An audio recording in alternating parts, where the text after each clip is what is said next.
अपने पसंदीदा शो के फुल एपिसोड देखने के लिए अभी डाउनलोड करें Dangal play app. I am sorry.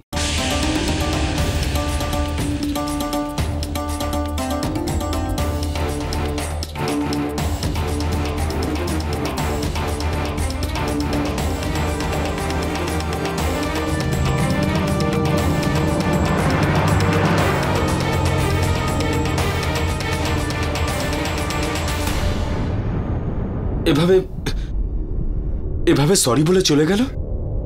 এসব আরে আমিও তো কিছু বুঝতেই পারছি না। আমরা তো শুধু জিজ্ঞাসা করলাম ওর পরিবারের ব্যাপারে। আমি তো প্রথমেই বলেছিলাম নিশ্চয়ই কোনো ব্যাপার আছে। মনে হচ্ছে উনি এই বিয়েটা করতেই চান না। কি সব বলছো তুমি? হ্যাঁ, আরে ও তো নিজের থেকে বিয়ের কথা বলেছে। আপনারা সবসময় আমাকেই কেন বকেন? তাহলে বলুন ও কেন চলে গেল? আমি বলছি, আর আপনারাও সত্যিটাকে স্বীকার করে নিন।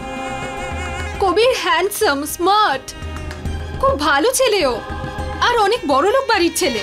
তাহলে এরকম একটা ছেলে একজন ডিভোর্সিকে একটা বাচ্চার মাকে কেন বিয়ে করতে যাবে? আই এম রিয়েলি সরি জ্যোতি দিদি, কিন্তু এটাই সত্যি। আর ভুলটা তো আমাদের। আমরা এই ব্যাপারটা নিয়ে একদম ভাবিনি। আমারও মনে একটা সন্দেহ জেগেছিল ওর ব্যাপারে, কিন্তু কবিরকে দেখে আমার মনে হয় না যে ও খারাপ কিছু করতে পারে। ঠাম্মা, মানুষকে যেরকম দেখতে হয় সেরকম হয় না। আর এই বয়সে হতে পারে যে উনি দিদিকে হয়তো সত্যিই চায়, কিন্তু যখনই বাড়িতে বিয়ের কথা ওঠে তখন সবাই আরো অনেক কথাই চিন্তা করে। উনি হয়তো ভেবেছেন যে বাড়ির লোকের সাথে কি কথা বলবে, আর সেই জন্যই উনি ওনার সিদ্ধান্ত বদলে নিয়েছেন।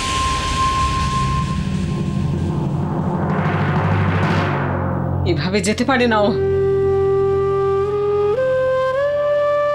এত কথা বলে গেল আমাদের।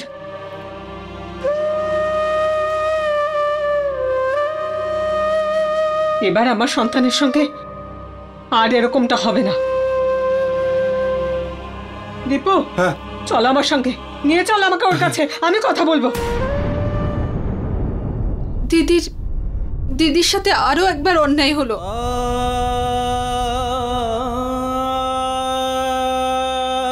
মা, জ্যোতি, দিদি, শোন মা,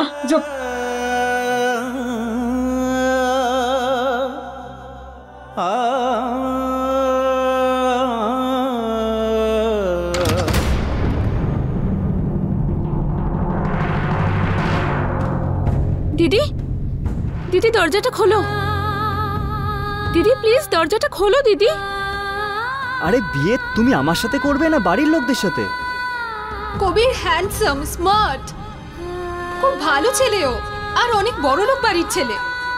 তাহলে এরকম একটা ছেলে একজন ডিভোর্সিকে একটা বাচ্চার মাকে কেন বিয়ে করতে যাবে? I am sorry. দিদি, দিদি, দিদি, দিদি, যদি তোর কিছু হয়ে যেত তাহলে? মা দেখো না মা। আমিও তো বুঝতে পারি না যে ছেলেটা এরকম করে চলে গেল কেন।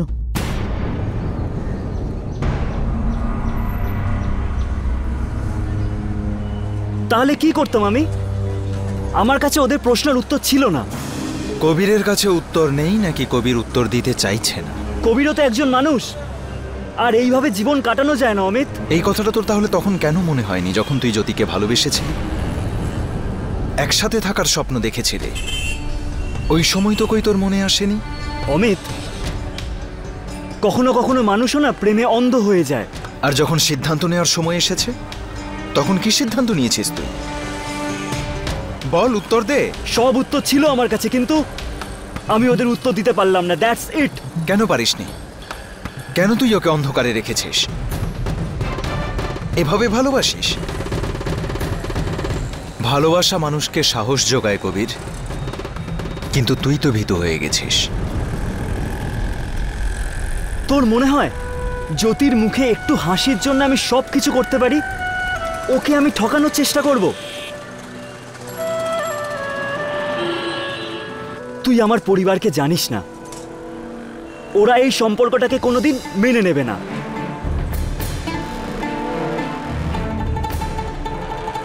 ভাই, জ্যোতিকে আমি আমার জীবনের থেকেও বেশি ভালোবাসি, শুধু আমি ওকে হারিয়ে ফেলার ভয় পাই।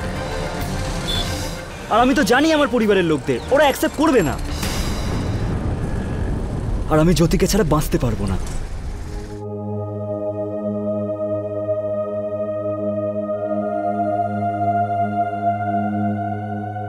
একসাথে জীবন কাটাবে বলে শপথ করেছিল। আমি তো আগে থেকেই জানতাম যে ও জ্যোতি দিদির সাথে টাইম পাস করছে। যেই মুহূর্তে বিয়ের কথা উঠলো, ঠিক পালিয়ে গেল। চুপ করো বৌমা, তুমি যা বলেছ সবাই শুনেছে। আরে কেন মেয়েটাকে একই কথা বারবার বলে ওর মনটা খারাপ করছো? ঠাম্মা, আমি সেটা করছি না, সত্যিটা বলছি, যেটা মেনে নিলে দুঃখটা কম হবে। আমি এসব মানি না। কবিতা এরকম নয়, ও এরকম করতে পারে না। তাহলে চলে গেল কেন উনি, কোনো উত্তর না দিয়ে?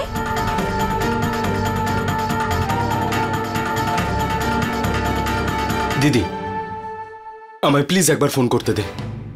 আর ও কেন চলে গেল সেটা তো অন্তত জানবো। আমি বুঝতে পারছি কবির এরকম কেন করছে। আমি জানি আমি এরকম কেন করেছি। জানিস অমিত, আমি না এমন একটা পরিবারের থেকে এসেছি যেখানে আজও ছোট আর বড়র মধ্যে তফাৎ দেখা হয়।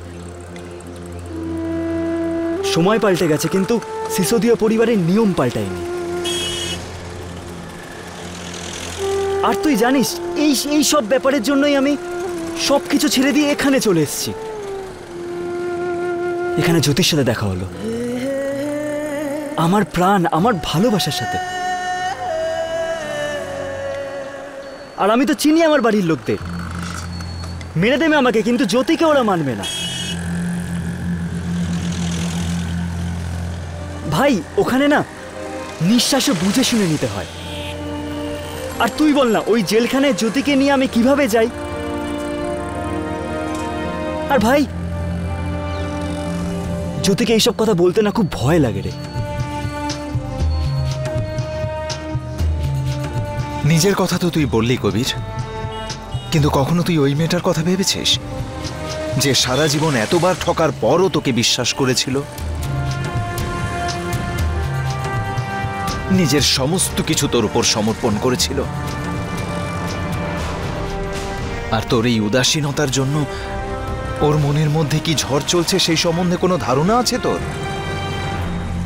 বল। তোর এই চুপ করে থাকাটা ভয়ঙ্কর ঝড়ের আভাস। বল মা, তোর হিসেবে ও কেন ফিরে গেল? পুনম তো ঠিকই বলেছে মা। আমি এটা ভাবলাম কি করেছে আমার মতন একজন ডিভোর্সিকে কেউ বিয়ে করতে পারে, যে এক সন্তানের মা ছিল।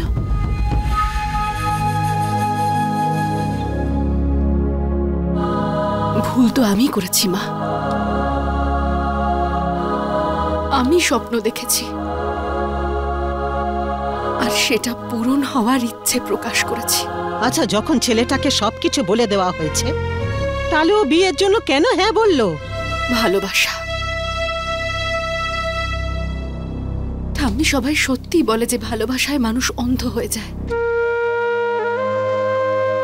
যখন আমরা একসাথে ছিলাম, যা মুহূর্ত কেটেছে ভালো কেটেছে, কিন্তু যখন ও এটা বুঝতে পারলো যে আমার মতন একটা মেয়েকে ওকে বাড়ির লোকের সঙ্গে দেখা করাতে হবে, তখন না মা, প্রথমে আমিও এটাই ভাবতাম, কিন্তু আমার মন সায় দেয়নি। মানুষ যখন ভীষণ দুশ্চিন্তায় থাকে, অনেক দুর্ভাবনা আসে, অনেক ধরনের কথা মনে আসে। এটা তোর ভুল ধারণা জ্যোতি। আমি ভুল ভাবছি না মা, এটাই সত্যি। কেউ আমার মতো একটা ডিভোর্সি মেয়েকে কেন বিয়ে করতে যাবে, তাও ওর মতো একটা ছেলে?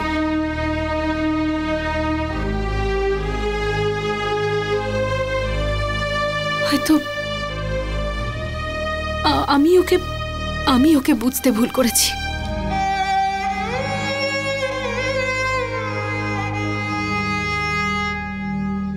আর আমি জানি জ্যোতি আমাকে বুঝবে, আর ওই বিষয়টা বুঝতে পারবে যে আমার চুপচাপ থাকার পিছনে কোনো কারণ আছে। না কবির, ভালোবাসা অনেকটা ওই কাঁচা রেশম সুতোর মতো হয়, যাকে দেখতে ভীষণ সুন্দর হয়, কিন্তু একটা দমকা হাওয়াতে সে ভেঙে চুরে যায়। তোকে সবকিছু ওনাদের বলতে হবে কবির। কি বলবো? হ্যাঁ, কি বলবো? যে জ্যোতি ডিভোর্সি, একটা বাচ্চার মাও।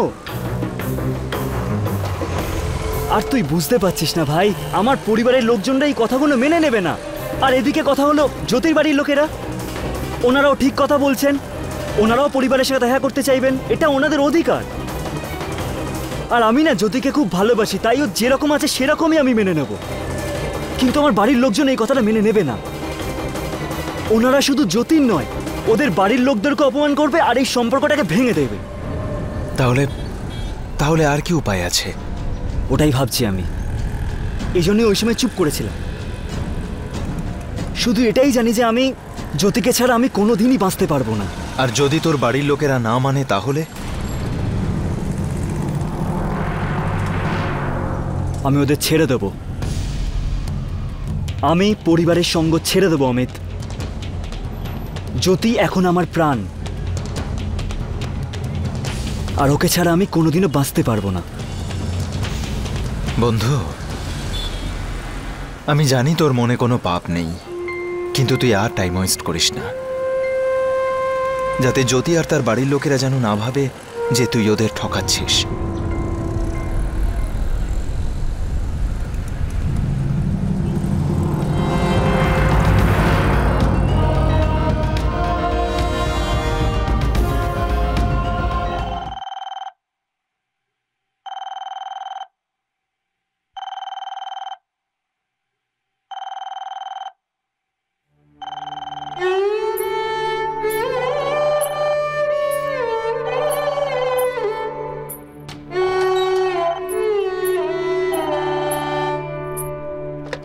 প্রণাম নেবেন বৌদি? হ্যাঁ ঠাকুরপো, বলো কেমন আছো? বলো, হঠাৎ কেন মনে পড়লো বৌদিকে? বাড়ি কবে আসছো? বাবা জিজ্ঞেস করছিল তোমার ব্যাপারে। বৌদি, কি হয়েছে ঠাকুরপো? সব ঠিক আছে তো? আরে না না না, মানে এমন কোনো কথা নেই। এরকম মনে হচ্ছে যেন তুমি বিশেষ কিছু বলতে আমাকে ফোন করেছো। হ্যাঁ, ঠিকই ভেবেছেন আপনি। ওই বাড়িতে আপনিই তো আছেন যে আমাকে বোঝে। অ্যাকচুয়ালি প্রবলেম আমার না, প্রবলেম আমার একটা বন্ধুর। বলো। আসলে আমার একটা বন্ধু আছে না, ও একটা মেয়েকে ভালোবেসে ফেলেছে। মেয়েটি ডিভোর্সি, আর আমার বন্ধু এই ব্যাপারে ভয় পাচ্ছে যে ওকে এই কথাটা বাড়ির লোকেদের জানানো উচিত কি না। ঠাকুরপো, ভালোবাসার ভয় একসাথে চলতে পারে না। আমার মতে বলে তোমার বন্ধুকে ওর বাড়িতে সবকিছু জানিয়ে দেওয়া উচিত, কারণ ও ওকে বিয়ে করে তারই বাড়িতে নিয়ে যাবে। আসলে ওই ছেলেটার পরিবারের লোকজন না ওদের বংশ পরম্পরা নিয়ে খুব মেনে চলে, আর ওর এই ব্যাপারটা নিয়ে ভয় হয় যে ওই মেয়েকে অ্যাকসেপ্ট করবে কিনা। আর ও মেয়ের বাড়ির লোকেদেরও নিজের পরিবারের বিষয় এখনো বলেনিও। তোমার বন্ধু ওকে কতটা ভালোবাসে? অনেক বেশি, নিজের প্রাণের থেকেও বেশি। শুধু এটাই ভেবে নিন যে ওর প্রাণ। ঠাকুরপো, ভালোবাসা বিশ্বাসের উপরে বেঁচে থাকে। নিজের বন্ধুকে গিয়ে বলে দাও যে ভালোবাসার সাথে ভগবান স্বয়ং থাকে, আর যদি ও ওকে সত্যি ভালোবাসে তাহলে ভগবান সবসময় ওদের সাথে থাকবে।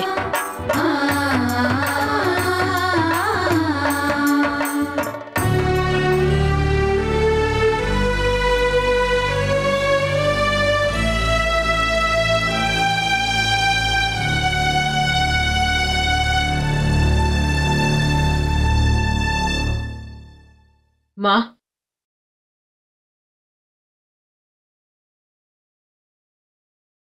মা, ওই ডক্টর শর্মা এসেছিলেন, বলছিলেন যে বাবার ইসিজি রিপোর্টটা ঠিকঠাক নেই, কিন্তু ভয় পাওয়ার কিচ্ছু হয়নি। ডাক্তাররা বাবাকে কিছুদিন অবজারভেশনে রেখেছে। আমার কথা হয়েছে বাবার সাথে, কিন্তু আমি ভাবলাম যে বাড়িতে এরকম একটা পরিস্থিতি, তাই আমি হ্যাঁ বলে দিয়েছি। ঠিক করেছিস বাবা। এখানে থাকলে অযথা মনে দুশ্চিন্তা বাড়তো। ভালোই হয়েছে, দুদিন ওখানে যদি থাকে তাহলে ওর মনটা ভালো হয়ে যাবে। আরে কি ঠিক হবে মা, কি সব বলছো তুমি? কিছু কিছু বুঝতেই পারছি না যে কি করব না করব। আর দিদি তো কবিরের সাথে কথাই বলতে দিচ্ছে না। আমার তো ইচ্ছা করছে।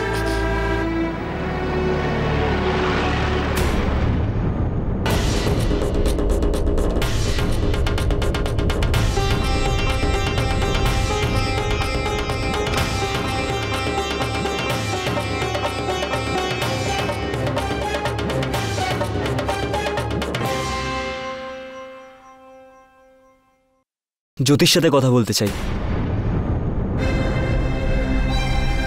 দিদির সাথে তুমি পরে দেখা করবে, আগে তুমি আমাদের প্রশ্নের উত্তরগুলো দিয়ে যাও। সব প্রশ্নের উত্তর দেব, কিন্তু আমি জ্যোতির সাথে কথা বলতে চাই আগে। আমি তোমার কথা খুব ভালো করে বুঝতে পারছি কবির। আমার দিদি তো সবাইকেই ক্ষমা করে দেয়, তোমাকেও দেখবে ক্ষমা করে দেবে হয়তো। জ্যোতি নিজের ঘরে আছে, যাও গিয়ে কথা বলো। দিদি চা।